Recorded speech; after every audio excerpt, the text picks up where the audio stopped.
Issa Tchiroma has finally accepted the truth all this while and has taken radical decisions that will cost his life. Issa Tchiroma Bakary, once the emblematic voice of Cameroon's hardline defense of state unity, has surprised many with his June 2025 Lettre aux Camerounais. After years of unwavering loyalty to the regime's repressive handling of the Anglophone crisis, his recent statements hint at a potential ideological shift. But does this shift reflect genuine contrition, or strategic repositioning? It is important to recall some of his arguments in relation to the Anglophone crisis. In early 2017, when the government imposed an internet blackout on the Anglophone regions, Tchiroma initially denied the state's involvement. He later admitted the shutdown was for security reasons to curb the spread of what he termed false information on social media. He consistently sought to minimize the scale of the violence. Tchiroma dismissed reports of numerous deaths at the hands of security forces as phantasmagorical and a clumsy attempt at disinformation.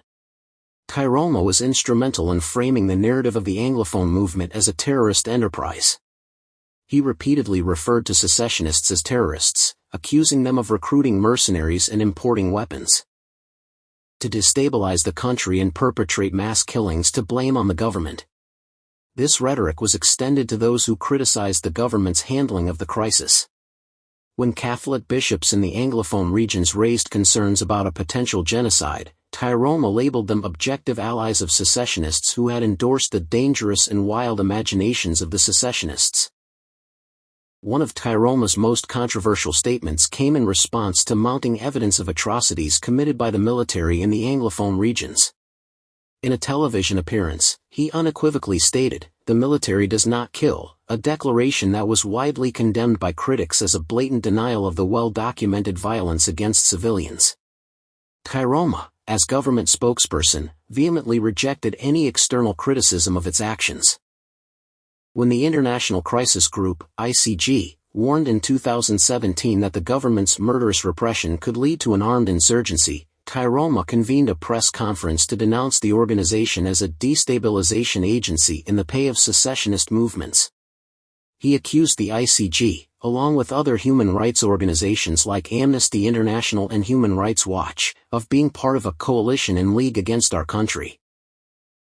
Clearly, as Minister of Communication, Tchiroma Bakary consistently echoed the regime's denial of legitimate grievances in the Anglophone regions. In 2018, he declared that Anglophone separatists were terrorists. "Let the separatists understand that their battle is lost from the start," he said. His messaging routinely dismissed calls for inclusive dialogue, branding dissent as terrorism. Now, as a presidential hopeful, he adopts a reconciliatory tone. He acknowledges the complexity of the crisis affecting them is not merely about security. It is also political, historical, and identity-based. This statement, absent during his tenure as a government spokesperson, suggests a broader understanding of the conflict's roots. Tchiroma now proposes a restructured state. "I say it clearly, centralization has failed." This marks a clear departure from past government narratives, which emphasized a unitary state as sacrosanct. He further pledges to submit the future form of the state to a national referendum. This rhetorical shift aligns with long-standing demands from Anglophone leaders for federalism, a concept previously taboo in official discourse. While the updated rhetoric may resonate with voters fatigued by conflict, Tchiroma's transformation invites scrutiny.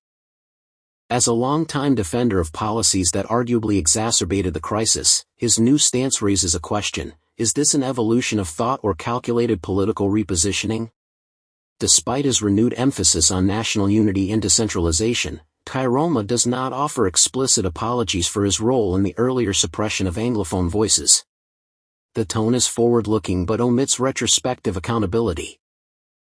Issa Tchiroma Bakary's recent letter may reflect a political awakening, or a tactical realignment amid a changing electoral landscape. While his new position on the Anglophone crisis is more inclusive, it lacks direct acknowledgement of his earlier role in framing the narrative against dissent. For Cameroonians, especially those in the Anglophone regions, this distinction will be crucial in determining whether his words signal credible change or political opportunism.